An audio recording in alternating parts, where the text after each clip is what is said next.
Welcome back. I hope you had a lovely Yontif. We sprinted through a text before we broke up before the Yom Tovim, and we're on page 196 in the Kuzari.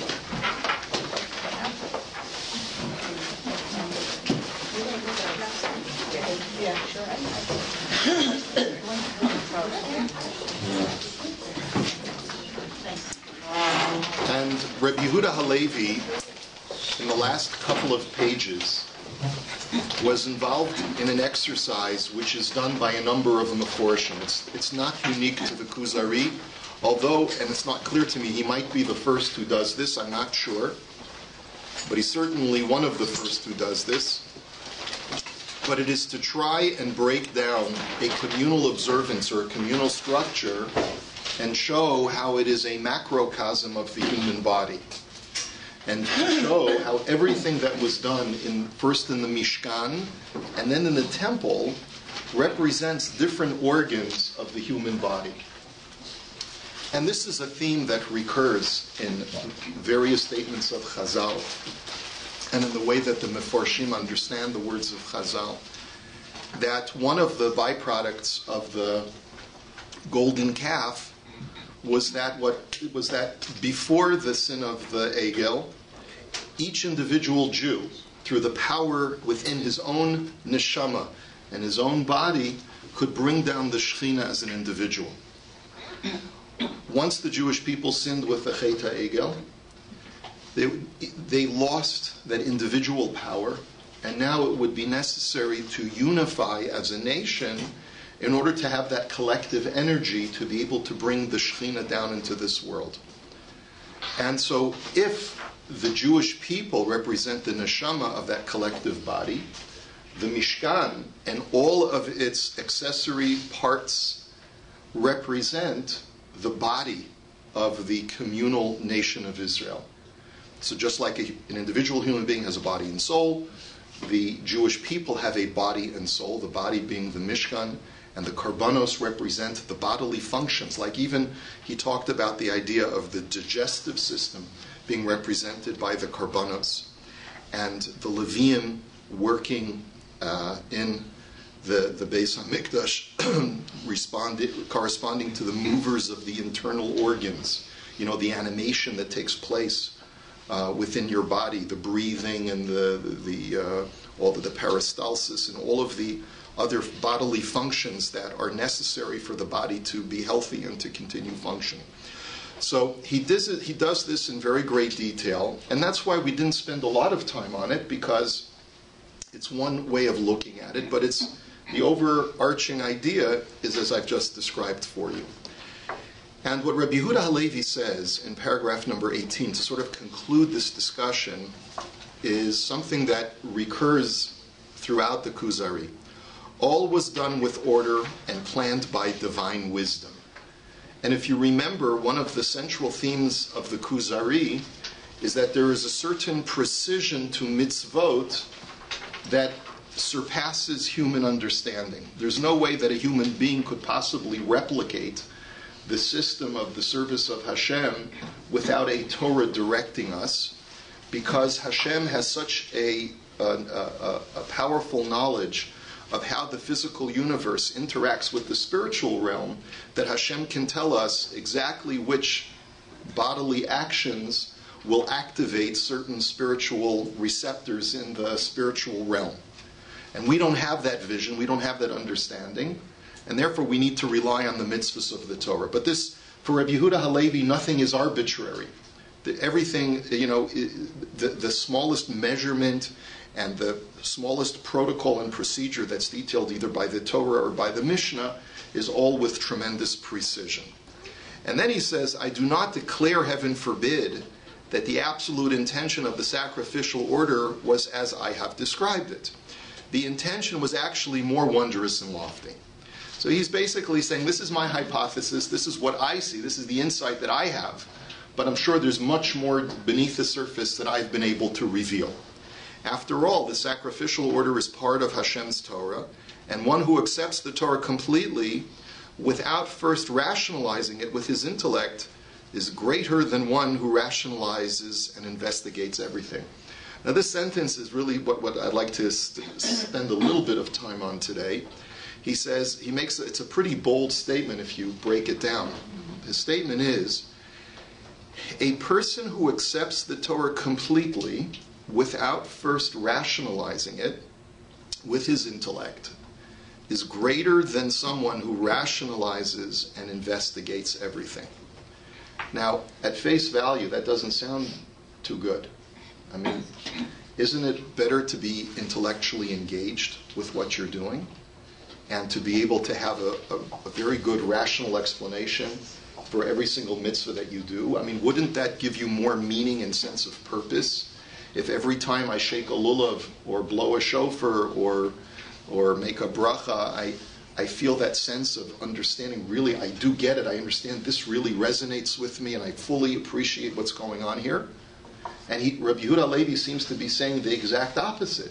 And he seems to be saying that it's much better for a person to accept the Torah completely without first rationalizing it with his intellect. So, how do you understand that statement? Mrs. Sachachevsky, welcome back. Thank you. He says at first, without first, that's the key. It's nasa v'nishma. First you accept that you're going to do it, then you look into understanding it. Good. It's no contradiction. Good, okay. Yes, Patricia. I'd like to draw an analogy between, or a comparison with the power of music during prayer. And go back, for example, to Hallel with the choir when you were davening. There was no thought in my head at all, except the power of music, the power of the kahila, the emotion that I felt. Sometimes too much thinking distracts from your ability to feel the presence of God. You're too busy thinking about Him to feel. And I think this is part of what he's getting at here, that if you constantly rationalize, you'll never get really too far beyond your own head. You will never be able to open up to the pure feeling of as close as we can get to oneness. Excellent. I think both statements really have a lot of, are both very powerful. The one of Nasa v'Nishma is that this is the starting point. You have to accept things on faith and tradition first, and then work through a process. Not wait until you get to that intellectual stage before accepting the Torah. You have to accept it first, and then work through the intellectual and rational understanding. And then Patricia's point is where our mental faculties are only a portion of the totality of who we are. And sometimes our mental faculties can get in the way of letting the rest of us, the remainder of who we are, be able to embrace what we're experiencing in the performance of the mitzvah, whether it's prayer or any other kind of mitzvah. Okay, I mean, it's a beautiful thought, and I think that any of us who have been engaged in meaningful prayer can definitely relate to what you're saying. I know that there will be skeptics among us who might think that, well, without the intellect, what is there? It's just some soft and fuzzy feeling. But it is more than that. You're right. Yes? Well, Hashem gave us, He wanted us to know the intellect. He wanted us to ask questions.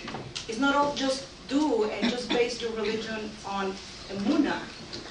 The yeshivas and the school encourage kids to ask questions. Because right. I really think those things bring you closer. Well, for some of us.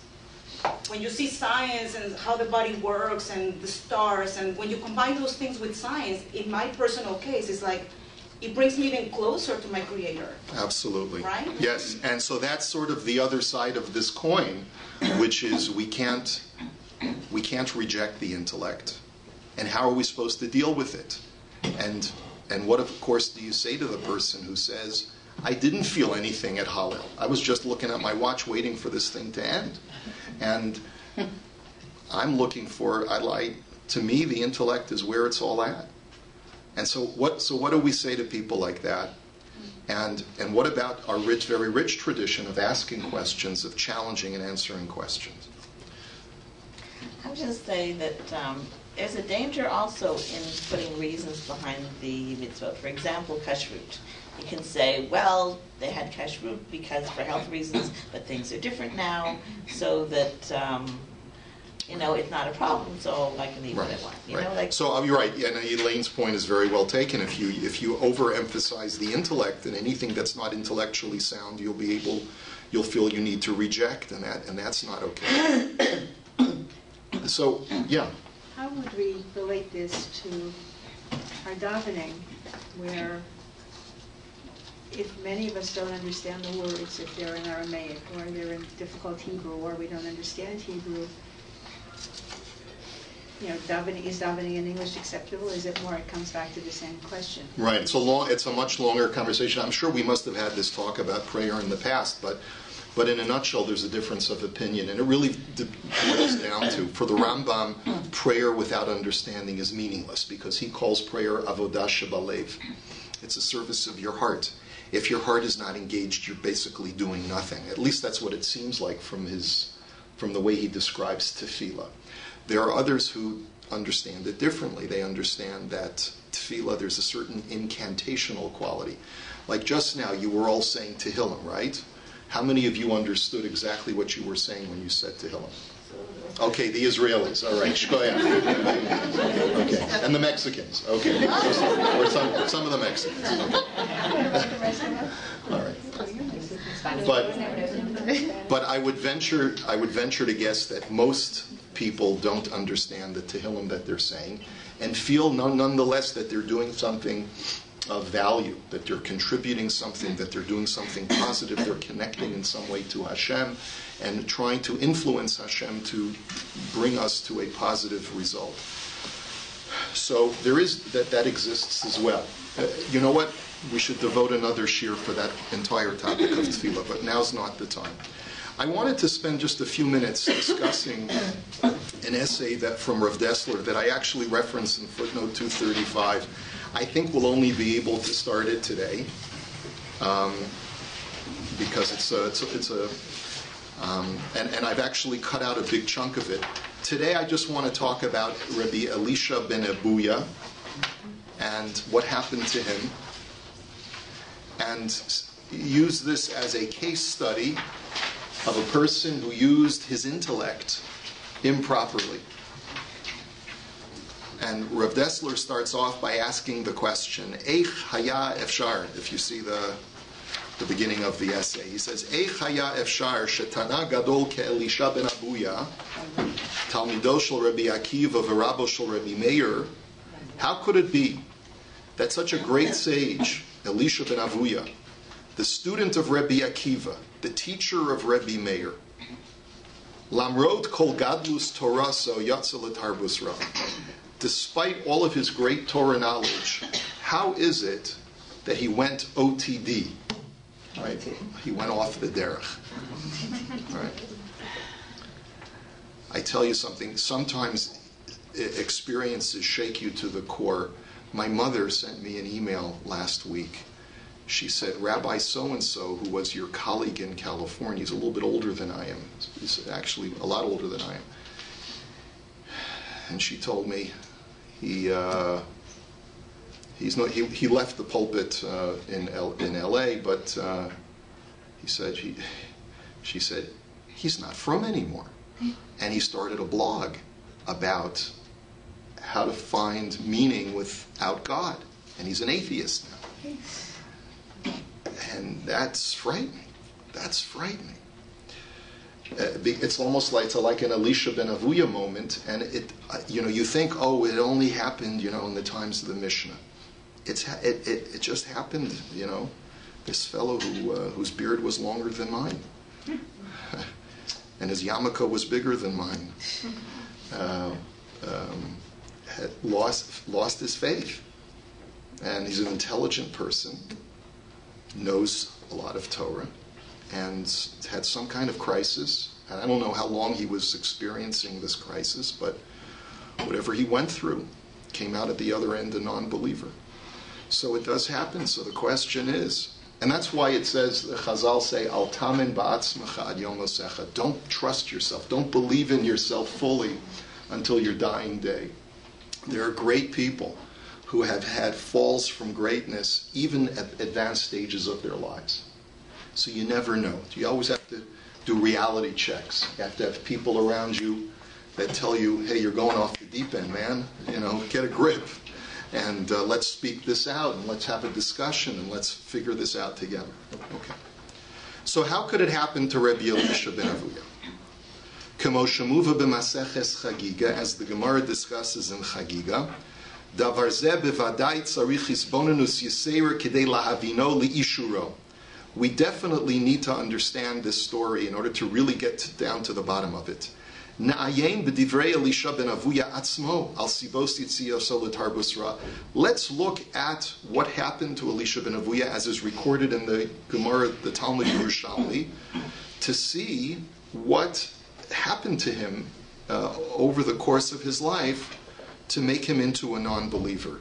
So the Gemara first quotes, he's quoting from the Gemara, here's Tov acharis davar merei shiso. It says in Koheles that the end is much better than the beginning, because when you just start off at the beginning of life, you never know how someone's going to turn out. You have to see them at the end of life to see if they've lived a meaningful life. Tov acharis davar shehu tov merei shiso, ubi hayam ma'aseh. And Elisha ben Avuya relates this. He says, the reason why what happened to me happened is because I didn't start off on the right foot. And he explains as follows. Avuya avi haya havi migdolei Yerushalayim. He said about himself, my father, Avuya, was one of the aristocrats of Jerusalem.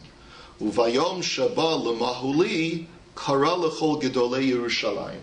On the day that it was time for my bris, he invited all of the dignitaries of Jerusalem, v'hoshivan b'bayis echad, u'leRebbi Eliezer u'leRebbi Yehoshua b'makom acher. So he placed all of the dignitaries at one head table, and he set up another head table just for the two great sages, Rebbe Eliezer and Rebbe Yehoshua. They were the leaders of the Jewish community at the time. Min da'achlin v'shasin sharin u'metafchin u'meraktin amri adi'ilein askin b'ditu na'asok b'didan. So he says that the great sages, Rebbe Eliezer and Rebbe Yehoshua, noticed that all of the other dignitaries were eating and drinking and dancing and clapping and singing and all of these other wonderful things. And so they said to each other, they're doing their method of celebration. Let's you and I celebrate in our special way. So Yashvu b'nisasku b'divrei Torah. So they began to have a very, very deep Torah discussion. Yorda eish min hashamayim v'hikifa osan. And at that moment, a fire descended from heaven and surrounded Rebbe Eliezer and Rebbe Yehoshua. Amar lon Avuya Abba. So my father Avuya notices this miraculous phenomenon, and he says to them, Gavrin mabasam lisrof besi. He says, gentlemen, are you here to burn down my house? So Amar lo chas v'shalom. They said, no, God forbid. Eliyoshvin hayinu v'chozrin divrei Torah mitor l'neviim u'neviim l'ksuvim. He says, we were just reviewing words of Torah. We were first learning Torah, then Navi, then Ksuvim, and we would go from one book to the next, and it was so exciting. V'hayu advarim smechem kinesinasan misinai lo ba'esh nitna. And he says, we were in such a joyous state, it felt like we were standing at Har Sinai, where a fire descended upon Har Sinai, so therefore the fire descended upon us.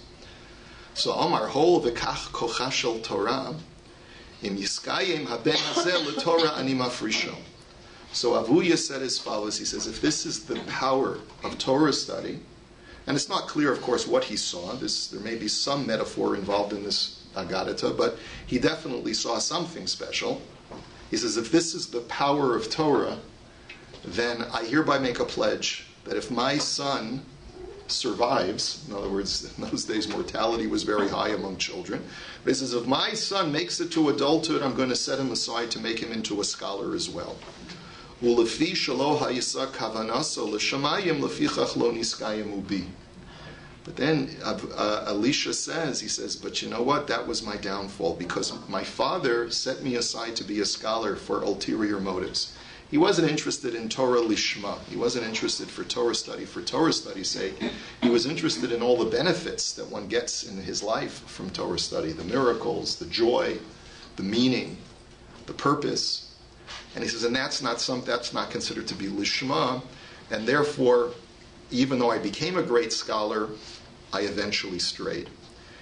So Rav Dessler's first observation is Haresha Yitziasa L'Tarbus Ra'a Haisa Machmas Sheratzon Aviv Limsoroso Lilmo Torah Nava Mitoch Shelo Lishma. So therefore you see that Elisha ben Avuya's, the first reason that is described by the Gemara as to why he went OTD is because of this Shelo Lishma, for ulterior motive aspect of his dedication. Kevin Shiras Kavod Vahadar HaTorah, because his father saw the great glory that one gets in Torah study.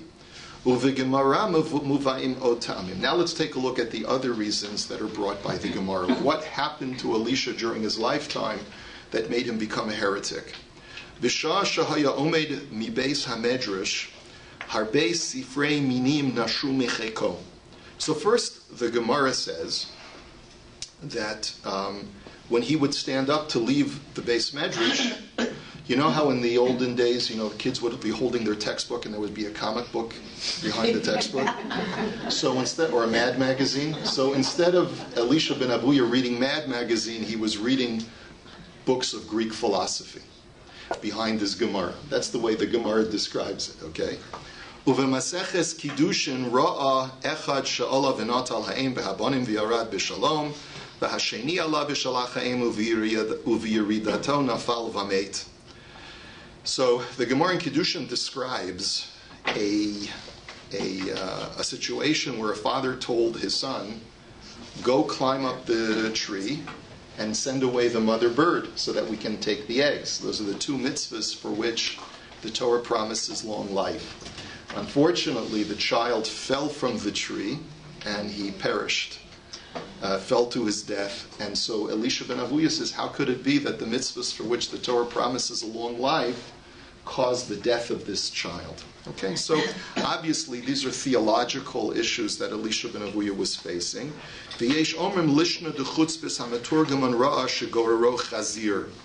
Others say that what he saw after a great pogrom that the Romans had waged against the Jews during the period of, shortly after the temple's destruction, he noticed that a pig was dragging the tongue of a great sage named Chutzpis HaMeturgaman. He was one of the people who would recite the shir of the Rosh Yeshiva.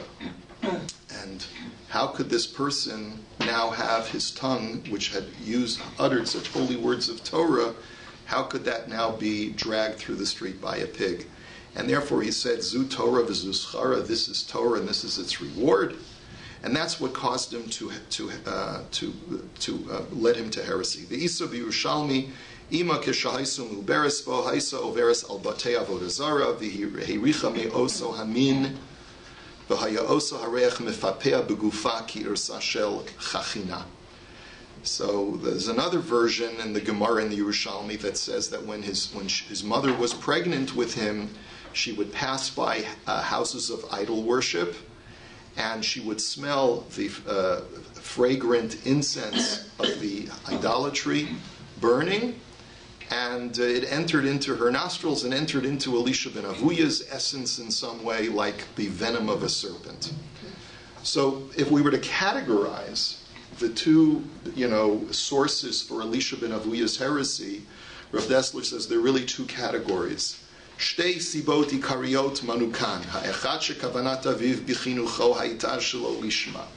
Number one, his father's whole rearing of Elisha ben Avuya to be a sage was for ulterior motives.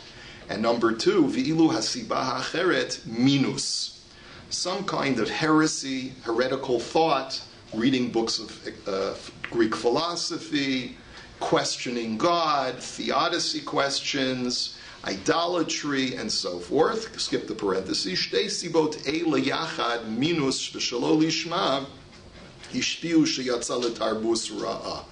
These two reasons were the cause of Elisha ben Avuya leaving Judaism. Let's think about the connection between these two reasons. And that's where we're going to hold it for today. And you may think, well, what's the connection to this essay of Rav Dessler to our discussion at hand? In the middle of the essay, he launches into a discussion of what true Emunah is. What is faith? And what is the basis of why we believe what we believe? And how do we reconcile faith and reason? Faith and reason are two sides of the same coin in any religious experience. There has to be a certain amount of faith, and there has to be a certain amount of reason or intellect involved. And how do we balance between the two? And how do we create a healthy dichotomy within ourselves that I can use my intellect to propel me to do greater things, but also that I'm not completely reliant upon my intellect when things don't compute, or when I see, God forbid, tragedies happening to righteous people, people being stabbed, God forbid, who are righteous people, innocent people, children, God forbid. How do I reconcile that with my faith? My intellect can't compute it. It's not rational. How can a benevolent God do these things? So those are all the questions that plagued Elisha ben Avuya. And that's what caused him to, that led him to apostasy. So that's where we'll hold it. We'll hold it by the question. In other words, sort of like, let's examine this more carefully. Hold on to the page, God willing, for next week, and we'll continue.